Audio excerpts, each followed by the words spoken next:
नमस्कार। लघु कथा का समय। कहानी का शीर्षक, क्या अपना भाग्य ठीक नहीं। वह व्यक्ति बहुत ही आलसी था। रोज सुबह देरी से उठता, कॉलेज जाने के लिए देरी से चलता तो पहली बस चली गई होती। दूसरी बस पकड़ के कॉलेज पहुंचते ही कक्षाएं प्रारंभ हुई रहती हैं।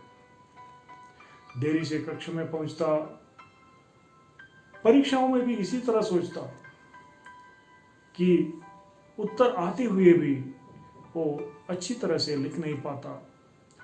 एक एक कक्षा में 2-3 बार बैठकर पास कर लेता, सबसे आखिरी में उत्तीर्ण होता। इतना ही नहीं, नौकरी पाने में भी उसी तरह, सबसे अंत में इसको नौकरी मिलती है। जीवन में ऊब जाता है कि क्या जीवन में खुशी के क्षण ही नहीं है।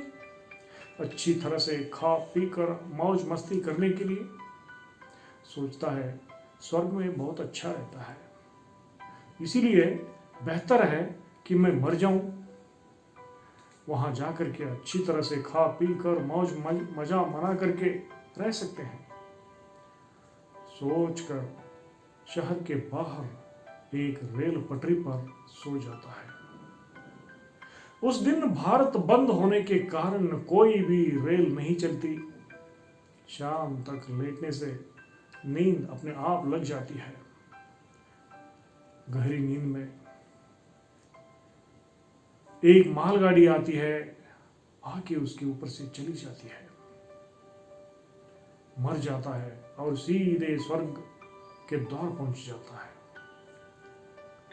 वहां पर देखते ही द्वारपालक नहीं, क्योंकि भोजन का विराम होने के नाते वो चले गए थे। ताक कर बगल में देखता है तो उसी के जैसे एक व्यक्ति खड़ा है। नाम पूछता है, तुम कौन हो? मैं तुम्हारा दुरादृष्ट। हाँ, मैं तुमसे भाग कर इधर आया स्वर्ग में, तो तुम मेरे साथ इधर ही आ गए हो। हाँ, तुम जिस समय इस प्रकार सोचना शुरू कर दिया कि अपना भाग्य ठीक नहीं, तो मैं तुम्हारे साथ ही रहा और तुम इधर पहुंचे हो ना, मैं इसीलिए आया हूं कि तुम कभी भी कहीं भी आराम से न रहो।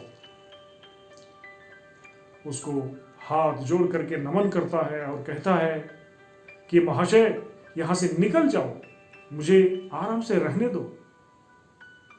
तब वो बोलता है, तुम आराम से रहना हो तो उधर भी रह सकते थे, इधर क्यों?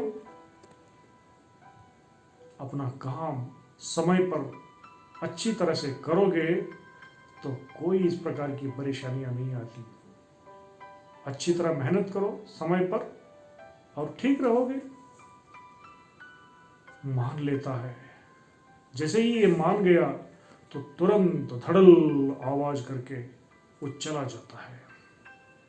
उस आवाज से वो नींद से जागृत हो उठता है। जाकर देखता है तो वो जिंदा है।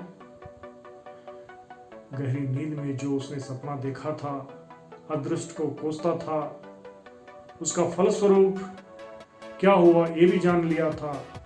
तब से वो अच्छा जीवन अच्छी मेहनत करके बिताना शुरू कर दिया। मित्रों, हम में भी कई लोग ऐसे हैं जो अपने भाग्य को कोसते रहते हैं। सोचिए ये कहां तक सही है।